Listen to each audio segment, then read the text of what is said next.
Hello and केसन नेपाली जनताहरु hope you guys are fine welcome back to my channel. यदि तपाईले मेरो लास्ट भिडियो हेर्नु भएको थियो भने मैले लास्ट भिडियोमा चाहिँ कामहरु कसरी खोज्ने स्पेशली नयाँ आउनु भएको स्टुडेन्टहरुले के कस्तो कुराहरुमा चाहिँ ध्यान दिने भन्ने कुरामा डिस्कस गरेको थिएँ र मैले त्यो भिडियोमा भनेको थिएँ कि नेक्स्ट भिडियोमा मैले कसरी चाहिँ सिभी बनाउने यो कुराहरु कभरेज गर्छु हैन। आजको भिडियोमा चाहिँ म सिभीहरु कसरी बनाउने जसले गर्दा सिभी एटीएस फ्रेन्डली होस् र तपाईहरुले इन्टरभ्यूहरु पाओस् वा त भनौं न स्टुडेन्टहरुले अप्लाई गरिरहेको हुन्छ तर पनि कुनै पनि कम्पनीहरुबाट जहाँ अप्लाई गर्नु त्यहाँ कुनै पनि रेस्पोन्स पाउँदैन त्यो रिजन किन हो यो सबैको बारेमा चाहिँ आज डिस्कस गर्ने ट्राई गर्नेछु। सो यदि तपाई युके आउन चाहनुहुन्छ वा त युके आउनु भएको छ जसले चाहिँ यहाँ काम पाएको छैन र कसैलाई काम खोज्दै वा त मलाई नै इनबक्समा काम खोजिदिनुस् भन्नु भन्दा हैन यो भिडियोलाई अन्तिमसम्म हेर्नु होला। सिभी बनाउनुस्, नयाँ सिभी बनाउनुस्, नयाँ ठाउँमा अप्लाई गर्नुस्। सायद मैले दिएको गाइडबाट कसैलाई केही टिप्स मिलेर जब पाउनु पनि सक्छ। भिडियोलाई अन्तिमसम्म हेर्नु होला। फर्स्ट थिङ बुझौं एउटा वेल क्राफ्टेड सिभी चाहिँ किन इम्पोर्टेन्ट छ भन्दाखेरि सिभी भनेको तपाईको लागि एउटा हैन पर्सनल मार्केटिङ टुल बन्न सक्छ क्या। यो सिभी भनेको चाहिँ धेरै जस्तो मान्छेहरुले के लिन्छ भने हैन तपाईको एक्सपीरियन्सहरुको लिस्ट बनाउने एरिया जस्ट एउटा फर्मालिटीको लागि मात्र सिभी बनाउँछ। तर सिभी बनाउँदाखेरि कहिले पनि तपाईले यो सोचेर नबनाउनुस् कि म चाहिँ मेरो एक्सपीरियन्सहरुको लिस्ट बनाइदिन्छु अनि त्यही सिभीले अप्लाई गर्छु। यो सोच्नु भन्दा तपाईले के बेटर सोच्न सक्नुहुन्छ। यस्तो connection bridge between you and the जसले चाहिँ तपाईलाई हायर गर्छ यसरी एउटा कनेक्ट गर्ने ब्रिजको रूपमा लिनुभयो भने तपाईले चाहेको कुरा र उसले खोजेको कुरा एउटा सिभीबाट एक्सप्लेन गर्न सकिन्छ।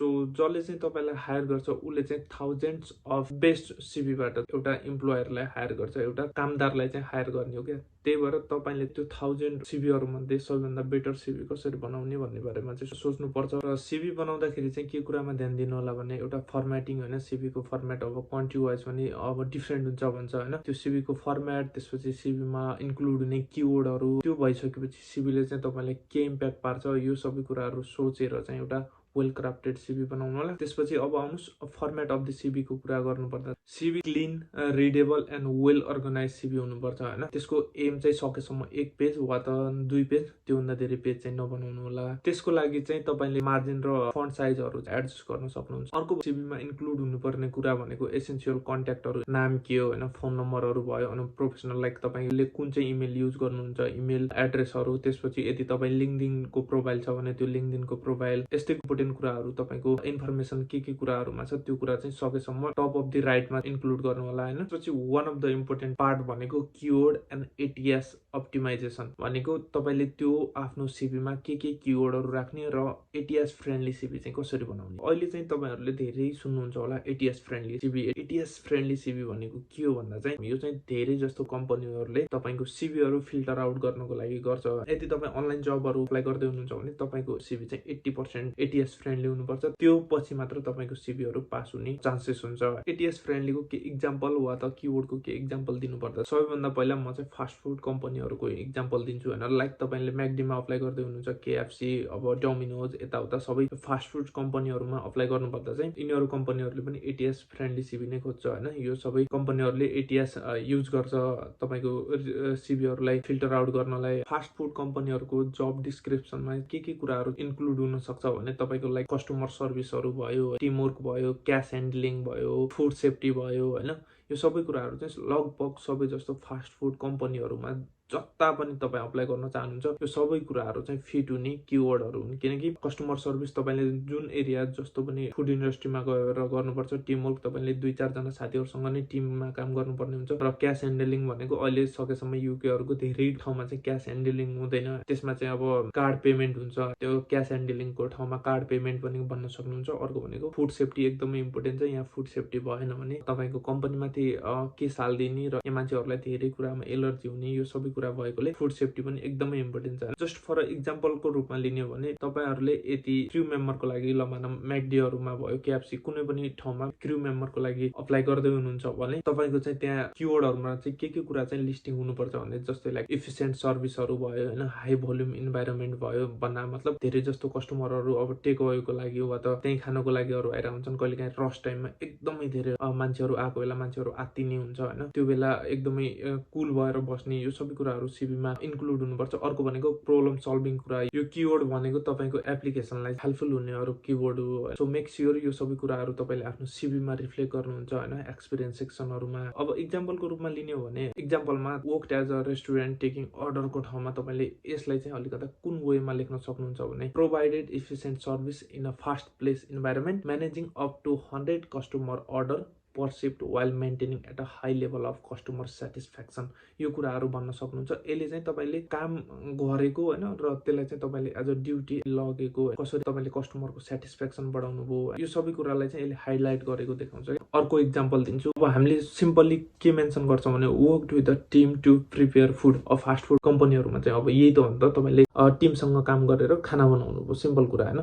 तर यसकै लागि चाहिँ तपाईले के लेख्न सक्नुहुन्छ भने collaborate with team of 10 to ensure food safety standard were meet। त्यो फुड स्ट्यान्डर्डहरु मिट हुनु पर्यो। केएफसी यिनीहरु ठुलठुलो कम्पनीहरुले चाहिँ स्ट्यान्डर्ड मिट हुनु पर्छ भन्छ, त्यही भएर स्ट्यान्डर्ड मिट गरे भन्नु पर्यो हैन। अनि contributing to 50% reduction in service times during peak hour. यो मैले चाहिँ पीक आवरमा 15% रिड्युस गरेको थिएँ हैन, सर्भिस टाइमहरु, जसले गर्दा चाहिँ धेरै सर्भिसहरु मैले दिए। यो सबै कुराहरु चाहिँ तपाईले लेख्न सक्नुहुन्छ, जसले गर्दा एप्लिकेसन जसले हेर्छ उले चाहिँ तपाईलाई एज अ सिरियस एप्लायर भनेर हेर्छ हैन। र यसको लागि सिम्पल तपाईले केही टाउको दुखाइ गर्नु पर्दैन हैन। सिम्पल च्याट जीपीटी को युज गर्न सक्नुहुन्छ। दुई चार कुराहरु पोइन्टहरु आफ्नो नोट डाउन गरेर च्याट जीपीटी ले हेल्पको लागि सोध्नु भयो भने च्याट जीपीटी ले तपाईलाई हेल्प गर्छ। अर्को पोइन्ट चाहिँ कमन मिस्टेकहरु चाहिँ तपाईले सकेसम्म अभोइड गर्नु होला, जस्तै स्पेलिङ मिस्टेकहरु भयो, ग्रामर मिस्टेकहरु भयो हैन। यो सबै एररले पनि तपाईको एटीएस फ्रेन्डली सीवी चाहिँ हुँदैन, यसले चाहिँ रिजेक्ट गरिदिन्छ तपाईको सीवी लाई। अर्को भनेको तपाईले जुन स्किल छ, जुन तपाईको एक्सपिरियन्स छ, त्यसलाई चाहिँ सकेसम्म रेट आउट नगर्नु होला, चाहे त्यो स्टारमा होस् चाहे नम्बरमा होस्, जस्ट मसँग यो स्किल छ भनेर भन्नु होला। अर्को पोइन्ट भनेको one of the biggest mistake of newcomer, जो भर्खर नेपालबाट आउनुहुन्छ र जसले चाहिँ जबको लागि अप्लाई गर्न चाहनुहुन्छ, उहाँहरुको बिग मिस्टेक भनेको उहाँहरुले सीवीमा चाहिँ फोटो हाल्नुहुन्छ, जो चाहिँ एकदमै युजलेस छ हैन। किनभने तपाईले सीवी चाहिँ हैन आफ्नो क्वालिफिकेसन एन्ड स्किल देखाउने ठाउँ हो क्या, तपाई एपियरेन्स देखाउने ठाउँ हो। अनि अर्को भनेको यहाँ युके आउनु भएको भर्खर स्टुडेन्टसँग कुनै पनि एक्सपिरियन्स हुँदैन र तपाईले के कुरा गर्न सक्नुहुन्छ भने कुनै रिलेभेन्ट एक्सपिरियन्सहरु गरेको छु। यदि तपाईले किचनतिर हेर्दै हुनुहुन्छ भने मैले नेपालमा अलिकता किचनमा काम गरेको थिएँ, यताउता दुई चार कुराहरु हैन, लाइक तपाईले चाहिँ काम गर्नु भएको छैन भने पनि कुनै कुरामा इन्टर्नशिप गरेको थिएँ, यस्तो कुराहरु हाल्न सक्नुहुन्छ। प्रोजेक्ट कामहरु गरेको थिएँ, जसले गर्दा चाहिँ तपाईको सीवीलाई सपोर्ट गरिरा हुन्छ हैन। तपाईसँग एक्सपिरियन्स नभए पनि एकचोटी तपाईको सीवी एक्सेप्ट भइहाल्यो भने तपाई त्यो इन्डस्ट्रीमा जानु भयो भने अफ कोर्स उनीहरुले तपाईलाई ट्रेनिङ दिन्छ, त्यसपछिको कुराहरु तपाईको त्यहाँ परफर्मेन्समा चाहिँ डिपेन्ड हुन्छ। फाइनलमा चाहिँ म के कुरा भन्न चाहन्छु भने तपाईको सीवीमा चाहिँ के एम गर्नुस् भने सकेसम्म high score ATS friendly CV बनाउने एम गर्नु। मिनिमम पनि तपाईको सीवी 80% भन्दा माथि स्कोर गरिरहेछ भने तपाईले जब पाउने चान्सेस धेरै हुन्छ। त्यसको लागि चाहिँ तपाईले के गर्न सक्नुहुन्छ भने तपाईले जुन सीवी बनाउनु भएको छ त्यो सीवी र जब डिस्क्रिप्सन म्याच हुनु पर्यो। त्यसपछि अनलाइन टुलहरु युज गर्न सक्नुहुन्छ टु एनालाइज एन्ड इम्प्रुभ तपाईको सीवी। धेरै वेबसाइटहरु छन् जसले चाहिँ तपाईको सीवीहरुलाई स्क्यान गरिदिन्छ र तपाईको एटीएस फ्रेन्डली कतिको छ भनेर हेर्दिन्छ हैन। लाइक एउटा भयो जब स्क्यान भन्छ हैन, त्यहाँबाट तपाईले आफ्नो सीवी स्क्यान गर्न सक्नुहुन्छ कतिको एटीएस फ्रेन्डली छ भनेर हैन। कीबोर्ड र जबको डिस्क्रिप्सनमा के राख्ने भन्ने कुराहरुमा चाहिँ म सिम्पल केही टिप्सहरु दिन्छु। त्यसको लागि चाहिँ तपाईले सिम्पल अब jobindeed.com भनेर जसरी जान सक्नुहुन्छ उनीहरुको वेबसाइटमा, अनि यहाँ हेर्न सक्नुहुन्छ फुल टाइम एन्ड पार्ट टाइम जब। त्यसपछि तपाई चाहिँ कुन एरियामा बस्नु भएको छ, म चाहिँ वुल्भरह्याम्पटनमा बसिरहेको छु, अनि कति टाढामा चाहिँ जब चाहियो तपाईलाई वुल्भरह्याम्पटमदेखि, तपाईले धेरै कुराहरु चाहिँ फिल्टर आउट गर्न सक्नुहुन्छ यहाँबाट। वेयरहाउस अपरेटरको वुल्भरह्याम्पटममा यहाँ यसरी छ हैन, WB10 यहाँ जानुभयो भने जब एक्सपायर्ड छ हैन, तर मैले जस्ट यो भनिदिन्छु। जब डिस्क्रिप्सन हेर्न सक्नुहुन्छ है। अनि त्यसपछि मेन ड्युटी इन्क्लुड के इन्क्लुड हुनुपर्छ भने checking and putting away. Simple जब डिस्क्रिप्सन देखि मेन ड्युटीज टु इन्क्लुड यो सबै कुराहरु कपी गर्न सक्नुहुन्छ। च्याट जीपीटी खोल्नु, च्याट जीपीटीमा तपाईले यसरी लेख्न सक्नुहुन्छ, सिम्पल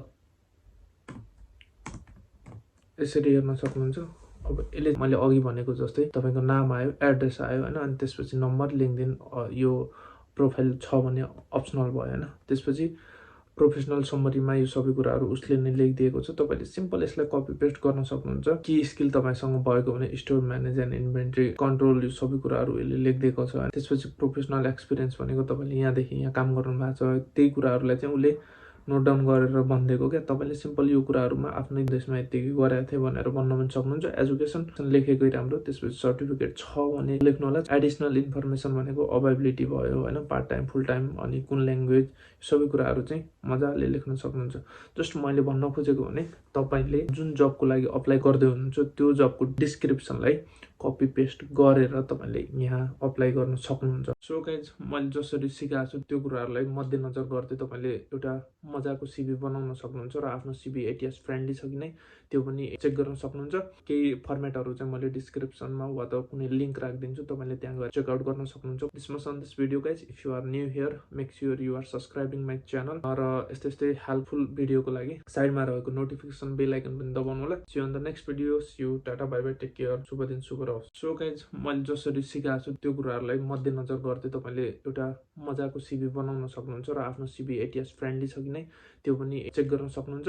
केही फर्मेटहरू चाहिँ मैले डिस्क्रिप्सनमा वा त कुनै लिङ्क राखिदिन्छु, तपाईँले त्यहाँ गएर चेकआउट गर्न सक्नुहुन्छ। This much on this video guys. If you are new here make sure you are subscribing my channel. र यस्तै यस्तै हेल्पफुल भिडियोको लागि साइडमा रहेको नोटिफिकेसन बेल आइकन पनि दबाउनु होला। See you on the next video. See you, tata, bye bye, take care, शुभ दिन, शुभ रहोस्।